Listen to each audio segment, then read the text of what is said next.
Dale Whitfield had his hand inside a $500 ice sculpture of a swan when he heard the scream. He did not know yet that it was Rosie's name being screamed. He only knew the sound itself was wrong. Not the wrong of someone dropping a glass of champagne.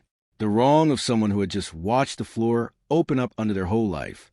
He had heard that sound exactly twice before in his 41 years on Earth, and both times it had come out of his own throat. He set down the channel lock pliers he'd been using to fix a leaking chiller line behind a catering tent to kind of unglamorous. Invisible labor nobody at a party like this ever notices a man doing, and he walked toward the sound before his mind had caught up with his feet. 300 people in evening were parted around him like he was something contagious. Through the gap in the crowd, he saw a girl on the marble floor of the Ashford Ballroom, 9 years old, lips going the color of bruise, her small chest doing something no chest should do, fast and shallow and wrong, and a circle of grown men in $3,000 suits standing over with their phones out and their faces useless. He knew that rhythm.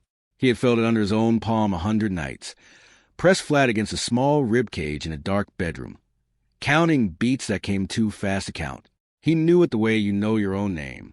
And before the cardiologist who'd been a guest at the party could even finish saying the word arrhythmia into his phone to the 911 operator, Dale Whitfield was already on his knees on that cold marble floor in his grease-stained work shirt, lifting his daughter's face in both hands, and reaching for the silver bowl of ice water sitting under a flower arrangement on the nearest table.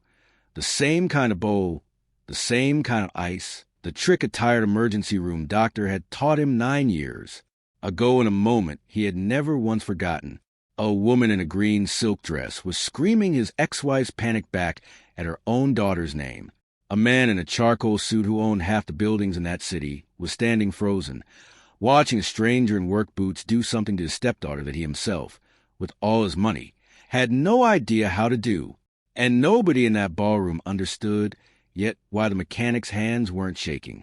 Before I tell you what happened on that floor, and why a man nobody at that party could even name knew exactly how to save a child that 300 wealthy strangers and a private cardiologist could not, I want to say something to you directly, because I think you deserve it before we go any further.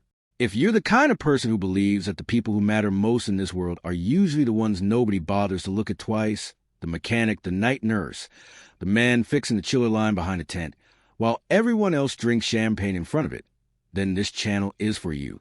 We tell stories about people like that here. Not because money is evil, and not because rich people are villains. They rarely are in real life, and they aren't in this story either. We tell these stories because somewhere out there is a person reading this who feels invisible right now, who feels like their love doesn't count for much because their bank account doesn't, and we want them to know that isn't true. If that's ever been you, even for one night, hit subscribe. Not for us. For every person like Dale who's still out there, still showing up, still unseen. Now let's go back, because you need to understand who this man was long before he ever set foot in that ballroom. Dale Whitfield grew up in a town called Halden Creek, the kind of place where everybody's daddy worked with their hands and nobody thought to call that a tragedy. His own father ran the only auto shop in town, a cinder block building with one bay door that stuck in winter, and Dale grew up underneath cars the way other kids grew up on baseball diamonds. By the time he was 12, he could set a timing belt blind, just by feel. By 17, he could diagnose half a transmission problem from the sound it made pulling into the lot. His father used to say some men were born with music in their hands, and Dale's music happened to be engines. It wasn't a glamorous gift. Nobody ever wrote a song about it, but it was real, and it was his, and for a long time it was enough. He married Clara Bishop when he was 23. She worked the counter at the diner 2 doors down from his father's shop, and she had a laugh that made grown men forget what they'd come in to order. Dale used to walk down there on his lunch break, covered in grease, just to hear it. She married him knowing exactly what she was getting. A mechanic's wife, a small house, a tight budget, Friday night dinners that were good but never fancy. For the first few years, that was fine. Better than fine. They were poor in the way young people are poor, which is to say they didn't know yet what poor could cost them. Rosie was born when Dale was 26. He still remembered the exact weight of her, 6 pounds, 2 ounces, and the way the delivery room nurse's face changed for just 1 second before she smoothed it back into a professional calm. That 1 second was the first crack in the floor of his life, though he didn't know it yet. 3 days later, a pediatric cardiologist sat Dale and Clara down in a small windowless room and told them their daughter had a heart that wasn't built quite right. A defect in the wiring, he called it. Something about the electrical signal that told her heart when it beat sometimes misfiring, sending it racing into a rhythm too fast and too unstable for a heart that's small to sustain for long. Supraventricular tachycardia. The doctor said, slow enough that Dale could write it down on the back of a gas receipt with a hand that wouldn't stop trembling. He still had that receipt. He kept it folded in his wallet for 9 years, not because he needed it to remember the words, but because some part of him needed to remember holding a pennant all that day, needed proof that he had been capable of something as small and steady as writing while his whole world was rearranging itself. For the first 2 years, it was manageable. Medication, regular checkups, a small device they didn't yet need to implant. But on a Tuesday night in February when Rosie was 3 years old, Dale woke to a sound to the baby monitor that he would hear in his sleep for the rest of his life. Not crying, which would have been almost a relief, but a strange, thin, breathless little gasping, like she was trying to cry and her body wouldn't let her. He was in her room before Clara had even opened her eyes. Rosie was lying in her crib with her small chest fluttering under her pajama top, like a bird trapped in a box, her lips already going gray at the edges, her eyes wide and scared, and looking right at him like he was supposed to know what to do. He did not know what to do. That was the truth of it, the thing he never told anyone outside of that house for years. He was a man who could rebuild an engine blind, and in the one moment that mattered more than every engine he would ever touch in his whole life, his hands had nothing to offer. He grabbed her. He grabbed the diaper bag. He grabbed Clara's arm hard enough to leave a mark, and they drove to the emergency room doing 80 and a 30, Clara in the back seat with Rosie pressed against her chest, saying her daughter's name over and over like a prayer with no other words in it. The emergency room doctor that night was a tired man near retirement named Walt Pruitt, and Dale never forgot his face either. Not handsome, not important looking, just calm, the particular calm of a man who has stood at the edge of this exact cliff more times than he can count and learned long ago that panic helps nobody. He didn't reach for a crash cart first. He reached for a metal basin, filled it with ice water from the tap, and without ceremony, without even fully explaining what he was doing, he pressed Rosie's small face down into that bowl for a few seconds. Dale remembered screaming something, some kind of no, some kind of what are you doing to my daughter, and Dr. Pruitt's only answer was to hold up one finger asking him to wait. And then the monitor beeped a different sound, a slower sound, a normal sound. Rosie came up out of that bowl, gasping and furious, and pink in the cheeks again, and Dr. Pruitt explained, while Dale's legs gave out, and he had to sit down on the cold tile floor of that emergency room. That cold water on the face triggers something called a diving reflex, an old survival mechanism left over from when human beings used to need their hearts to slow down the instant they hit cold water, and that for a certain kind of fast heart rhythm, that old reflex was sometimes the fastest and safest way to reset it. Faster than medication, faster than anything a hospital machine could do in those first critical seconds. Dale Whitfield learned that lesson on the floor of an emergency room at 1 a.m, and he never forgot it again. From that night on, there was always a bag of ice in his freezer that nobody touched for anything but Rosie. There was always a basin within reach in whatever room she was in. He learned the signs the way he'd learned engines, not from a book first, though he read every book he'd find, but from being there, from watching, from living inside the problem until his hands understood it before his mind did. Over the next 6 years, Rosie had 4 more episodes severe enough to require that trick, 2 of them requiring hospital stays, 1 requiring surgery to implant a small device that helped regulate the signal but never fully solved it. Each surgery cost more than Dale's shop made in 3 months. He sold his father's old truck, the one with the rebuilt engine he'd been proudest of in his whole life, to cover one of them. He took on every late job, every weekend job, every job nobody else wanted, just to keep the medical bills from swallowing the household. And somewhere in those years, without either of them quite noticing the exact day it happened, Clara stopped looking at him the way she used to. He didn't blame her for it. Not really, not even now. Fear does something to a marriage that nothing else does. It wears a person down in a way that looks, from the outside, exactly like falling out of love, even when what's actually happening underneath is just exhaustion wearing love's clothes. She wanted more than anything for her daughter to be safe, and somewhere in the long, grinding years of medical bills and sleepless nights and a husband who came home smelling like motor oil and worry, she started to believe that safety was something money could buy in a way that Dale's hands, however steady, could not. He understood that fear. He had felt it too. He just hadn't let it change what he believed mattered. The day Clara told him she wanted a divorce, she did not say it cruelly. She cried more than he did. She told him he was a good man, the best man she'd ever known, and that she just couldn't live one more year wondering whether the lights would stay on and whether Rosie's next episode would be the one that didn't end with the ice water working. A few months later, doing the books for a property management company that Thomas Ashford's real estate empire had recently acquired, she met the man himself, and within a year she had married him. And within 2 years, Rosie was splitting her time between a small house with a stuck bay door 3 streets from her father's shop and a glass-wall mansion on the good side of the river with a man who could buy a hospital wing without checking his bank balance first. Dale never said one bad word about Thomas Ashford to his daughter. Not once. He believed, with everything in him, that bitterness was a luxury he could not afford to put inside Rosie's small heart along with everything else it was already carrying. In the years after the divorce, Dale kept the shop open the same way he always had. 6 days a week, the same bay door still sticking every winter, because fixing it never felt as urgent as fixing somebody's transmission for free when they couldn't pay full price. He was 41 years old now. Average height, a little gray starting at his temples that he never bothered to do anything about, the kind of build that comes from decades of honest labor rather than any gym. His shirt had a small embroidered patch on the chest that said Dale, the same patch his father had worn before him. And most customers who came through Halden Creek never read it.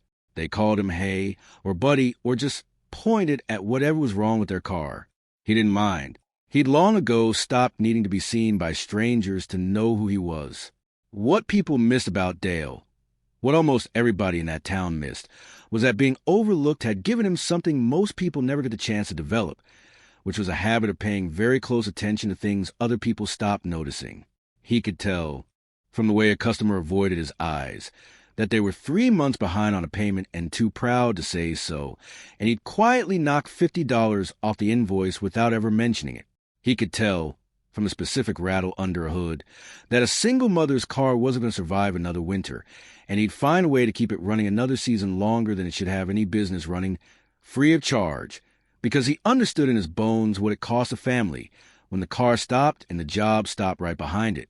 Invisibility, it turned out, was a kind of vantage point. The world doesn't perform for people it doesn't think are watching.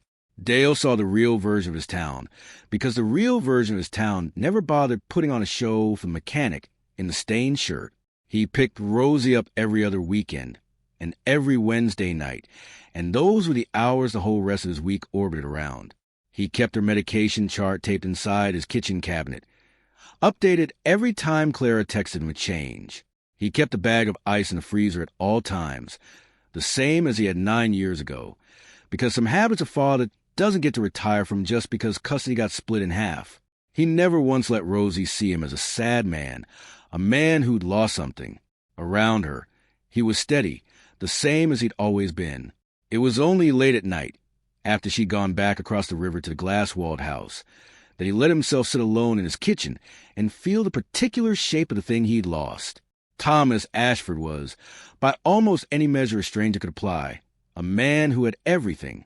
He'd built a real estate company from a single rundown apartment building he'd bought at 26 into a portfolio that touched 4 states, and he'd done it mostly through a combination of genuine talent and a refusal to ever be outworked, which people who didn't know him sometimes mistook for ruthlessness, but which the people who did know him recognized as something closer to fear dressed up as ambition. He was 46, tall, the kind of handsome that photographed well in the business magazines that occasionally profiled him, always in a perfectly tailored navy or charcoal suit, a watch that cost more than most people's cars, the specific quiet confidence of a man who had never once in his adult life had to wonder whether he could afford something he wanted. What the magazines never printed, because Thomas never told them, was that he'd had a younger brother named Edward who died of an undiagnosed heart condition at age 11, collapsing on a basketball court in front of Thomas while their parents were 3 states away at a business dinner. Thomas had been 15. He had run to his brother and done absolutely nothing useful because he had no idea what to do, and he had knelt on that gymnasium floor screaming for someone, anyone who knew more than he did, and by the time someone arrived who did, it no longer mattered. He built his entire empire, in some way he rarely admitted even to himself, as a kind of armor against ever again being the helpless person in the room when something precious broke. Money, to Thomas, wasn't about luxury. It was about control. It was about never again being the boy on the gymnasium floor with nothing in his hands. So when he married Clara and fell, almost immediately and almost helplessly, in love with her quiet, funny, brave 9-year-old daughter, the universe handed Thomas Ashford the single cruelest irony of his life. He had built 30 years of wealth specifically, so that nothing could ever again be outside his control, and the first thing he truly loved since his brother died had a heart that no amount of money could fully fix. He'd flown in specialists from 3 different countries. He'd funded an entire research grant at a children's hospital studying Rosie's exact condition, quietly, without ever telling Claire the real reason, telling himself it was simply philanthropy. None of it changed the fundamental, terrifying fact that sat in his chest every single time Rosie left the room a little too fast or got a little too out of breath running up the stairs. He could buy almost anything in this world except the one thing he wanted most, which was a guarantee. The night of the gala was supposed to be ordinary, at least by the standards of Thomas Ashford's life. It was a charity fundraiser, 300 guests, the kind of event with string quartet, and an open bar and ice sculptures that melted slower than the small talk. Rosie was there because Clara hadn't been able to find a sitter, and because Rosie, at 9, had started insisting she was old enough to attend grown-up things as long as she got to wear her good shoes. Dale had dropped her emergency medication bag off at the side entrance an hour earlier, the bag Clara had forgotten in the rush of the day. The same bag he always made sure existed no matter whose house Rosie was sleeping in that week, because 9 years of vigilance doesn't switch off just because custody paperwork says it's someone else's turn. He'd planned to leave the moment the bag was handed off. Instead, the catering company short staff that week had asked him, almost as an afterthought, since he was already there and good with his hands, whether he could take a quick look at a chiller line leaking behind the tent. He'd said yes, because that was who he was, and because being useful in small, invisible ways had never once stopped feeling like the most natural thing in the world to him. Rosie had been laughing with one of the catering staff's kids near the dessert table when it happened. Nobody saw the exact moment it started, the way nobody ever does, because these things don't announce themselves. 1 second she was laughing, and the next her small hand was pressed flat against her own chest, the universal gesture of a body that has just realized something is wrong before the mind catches up, and then her knees simply weren't holding her anymore. The cardiologist guessed, a respected man named Dr. Sorensen who specialized in adult cardiac care and had genuinely never in 30 years of practice treated a pediatric SVT episode in real time, did everything by the book, and the book simply wasn't fast enough. He checked her pulse, found it racing somewhere past 200 beats a minute, called for an ambulance, and began the careful, correct, hospital-grade process of preparing to administer medication that wasn't anywhere in that ballroom and wouldn't be for another 11 minutes. 11 minutes is nothing in most emergencies. In a heart beating 200 times a minute inside a 9-year-old chest, 11 minutes can be the entire distance between a frightened story you tell at dinner for the rest of your life and a story nobody ever gets to tell at all. Clara's scream was the sound that pulled Dale through that crowd. He did not think about whose ballroom he was standing in, or whether he belonged there, or what 300 strangers in formal would think about a man in a grease-stained shirt shoving past him. He thought about one thing only, the same thing that had run his entire body 9 years earlier on the floor of that emergency room, which was the shape of his daughter's chest moving wrong. He went to his knees on that cold marble floor and lifted Rosie's face in both his hands, and her eyes found the way they always had, scared, trusting, looking at him the exact same way she'd looked at him in that crib 9 years ago, like he was supposed to know what to do. This time he did.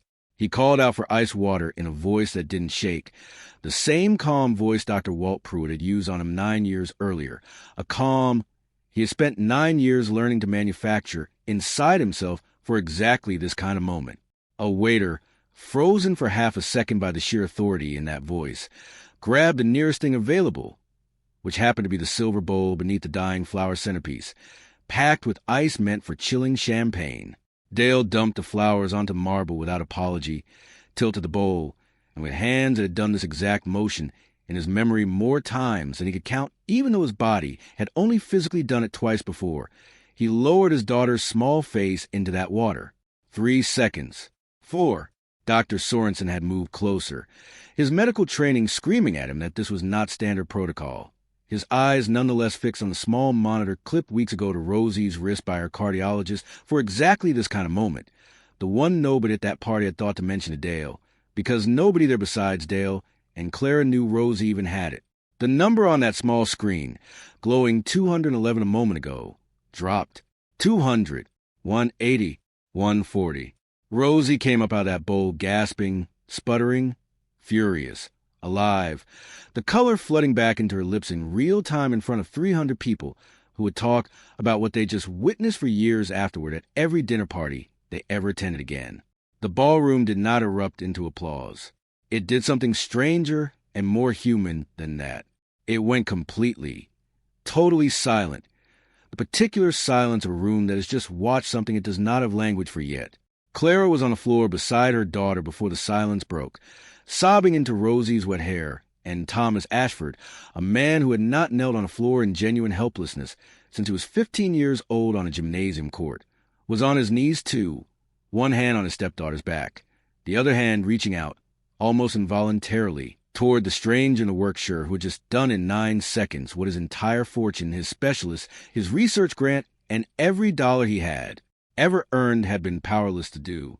It took the room a long moment to register who the man kneeling on that floor actually was. A few of the catering staff knew him on sight. The mechanic from down the road who'd fixed the chiller line an hour earlier. It was Clara, lifting her tear-streaked face and finding Dale's eyes across her daughter's small, shaking body, who said his name out loud.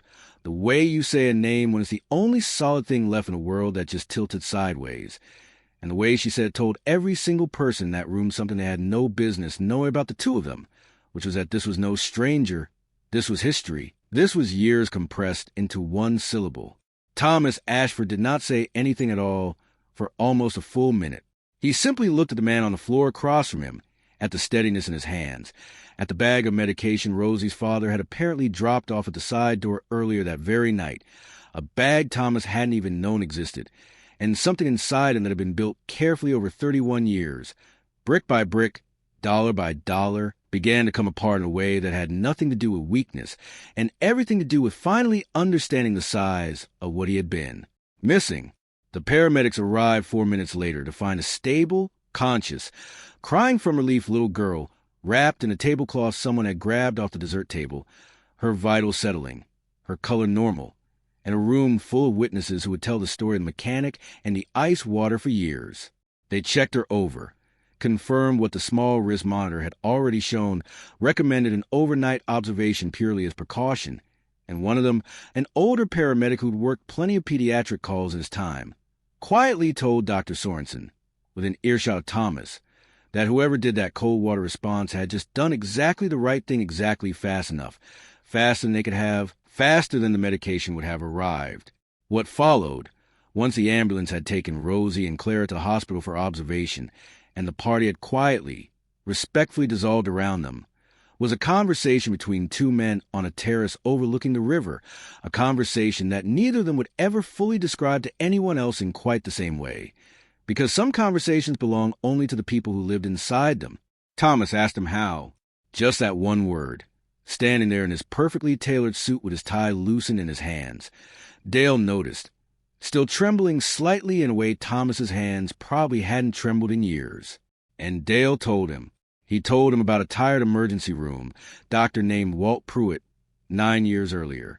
He told him about the diving reflex, about ice and cold water, and an old survival instinct buried in every human body, since before any of them were born wealthy or poor. He told him about the bag of ice that had lived in his freezer for 9 straight years, untouched by anything but Rosie's emergencies. He told him, without bitterness, without performance, simply as fact, that loving a child with a fragile heart teaches you things no medical degree and no fortune can teach you, because it teaches you in the middle of the night, alone, terrified, with nobody but your own hands to rely on, and that kind of learning goes all the way down into a person in a way that classroom learning never quite manages. Thomas listened to all of it without interrupting, which was, Dale would learn later, not a normal thing for him to do. And when Dale finished, Thomas said something that surprised them both, which was that he had spent 31 years building a fortune specifically, so he would never again be the helpless person in a room when something precious broke, and that tonight on that floor, with all his money standing perfectly useless 3 feet away, he had finally understood that there was a kind of competence in this world that money simply could not purchase at any price, and that he had just watched it save the life of the only child he had ever truly loved. That was the central truth of the whole night, the thing underneath everything else, and both men felt it settle into the space between them on that terrace. That love which has been tested in the dark, alone, with no resources and no audience, builds something inside a person that love which has only ever been comfortable cannot build. Thomas had loved Rosie generously, sincerely, completely, but he had never once had to love her with nothing in his hands. Dale had loved her that way for 9 straight years, and it had made him, in the one moment that mattered more than any other moment of his life, the only person in that entire glittering ballroom capable of saving her. It took Thomas Ashford 3 days to work up to the conversation he wanted to have, and when he finally called Dale and asked him to come by the office instead of meeting at the house, Dale understood before he even sat down what was coming. He'd seen that posture before, on customers trying to figure out how to thank him for fixing something for free, the careful arrangement of gratitude into a shape that could be exchanged, paid, settled. Thomas sat across an enormous mahogany desk that probably cost more than Dale's shop building and slid a folder across it, inside which, Dale would learn, was a number with more zeros than he'd ever seen attached to his own name.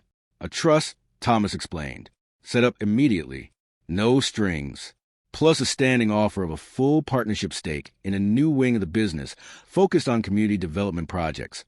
Something Thomas thought Dale's particular brand of hands-on practical wisdom might genuinely improve. He said it carefully, respectfully, clearly having rehearsed it, clearly believing, with the sincerity of a man who had never had reason to believe otherwise, that this was the appropriate and even generous way to honor what had happened. Dale looked at that folder for a long moment without opening it, and then he slid it back across the desk, gently, the way you hand someone back something fragile. He told Thomas no. He explained it slowly, because he wanted Thomas to actually understand it and not just hear it as some kind of modest performance. The thing rich men sometimes expect from poor men in stories.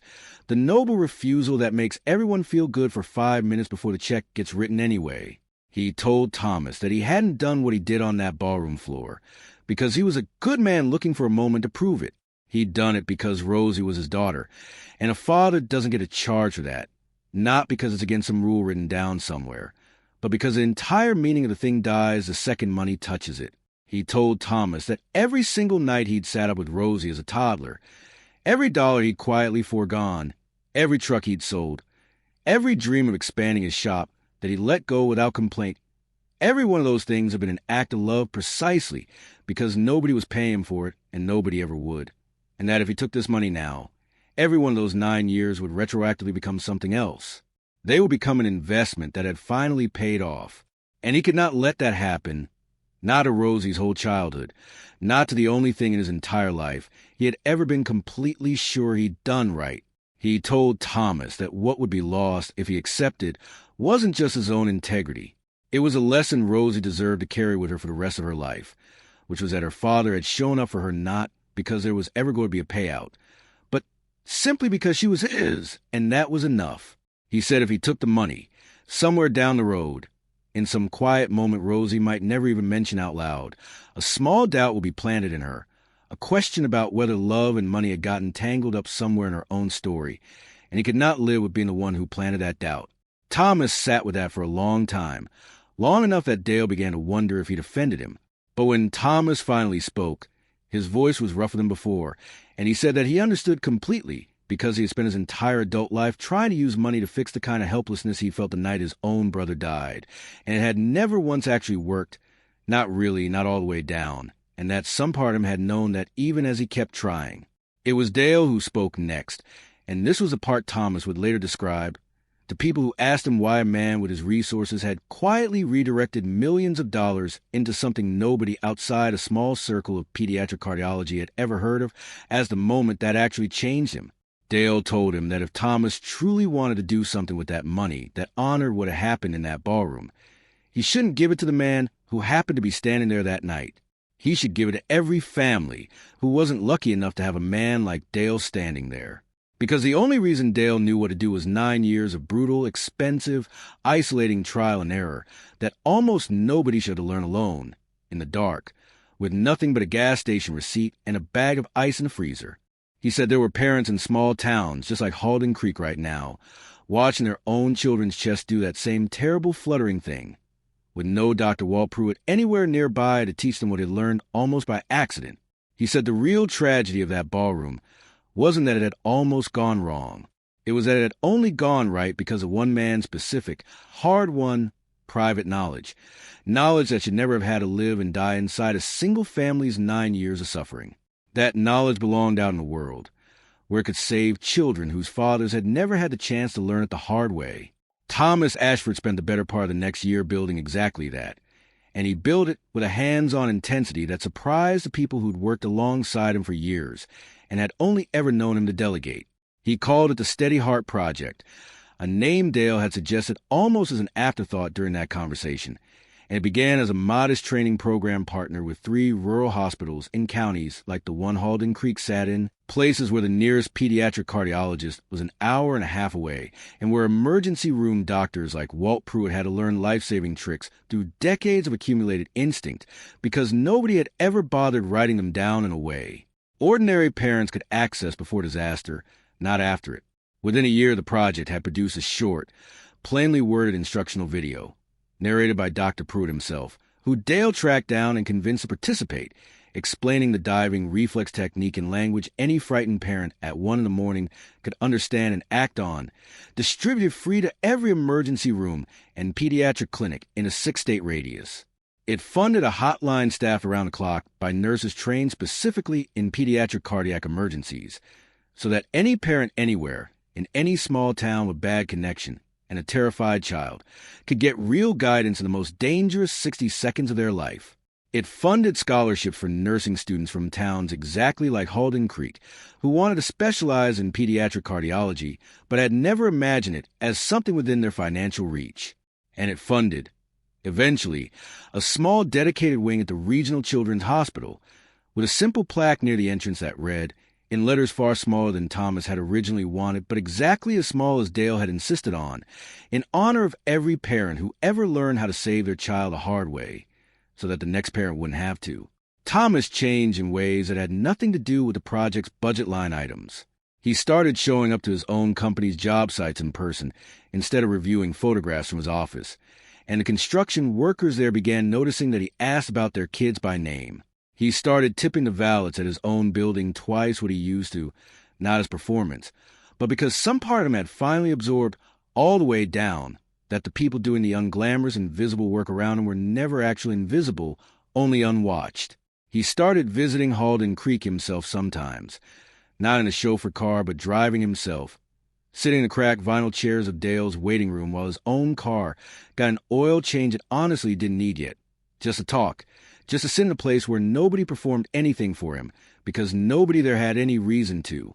The ripple reached further than either of them could have predicted in that first conversation on the terrace.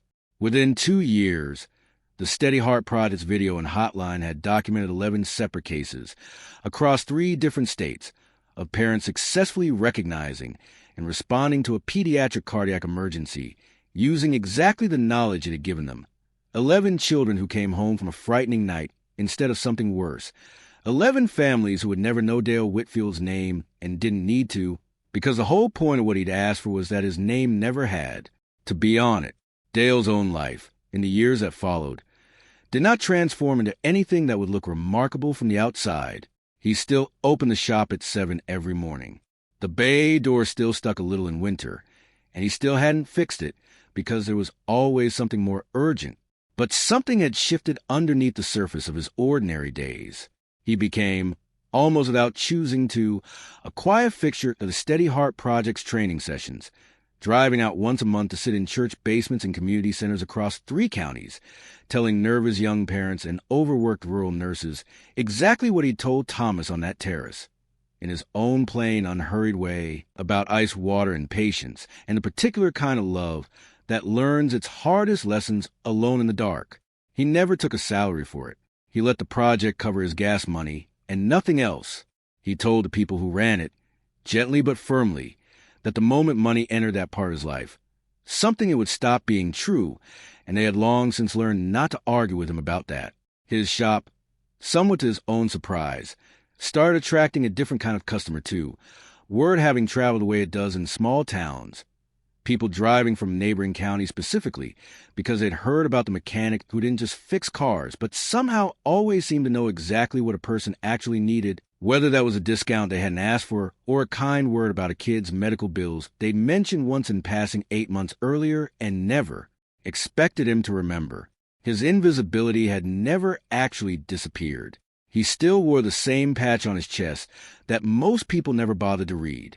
But the people who mattered to him had finally learned to read it, and that, it turned out, had always been the only audience he was working for in the first place. It was a Tuesday night in October, almost a year and a half after the gala, when Dale's phone rang at 11:40, an hour that 9 years of practice had trained his whole body to answer before he was even fully awake. It was Rosie, 11 years old now, calling not from a hospital, not from any kind of emergency, just called because she'd had a small flutter in her chest earlier that evening. Nothing serious. The kind of thing her cardiologist had told her to expect occasionally and not panic over. And she'd handled herself calmly, the way her father had taught her without ever once making her feel afraid of her own heart. She just wanted to tell him about it before she went to sleep. She said, in the easy, unguarded way kids say the most enormous things without realizing their size, that she hadn't even needed the ice that time.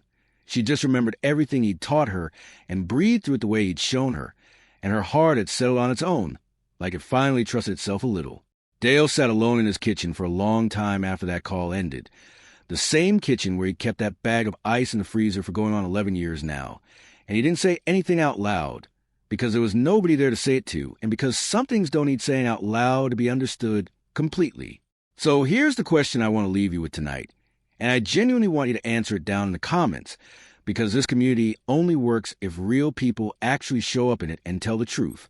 Is there something in your life right now that feels small, unpaid, unnoticed, the kind of love or work or sacrifice nobody's ever going to put your name on a plaque for? I want you to tell me what it is. Not because I think you need permission to keep doing it, because I think somebody else reading the comments tonight needs to hear that they're not the only one. If this story moved you even a little, do me a favor and hit that like button. And if you haven't subscribed yet, now's the time, because we got another one coming next week. And I promise you, it's one of the good ones.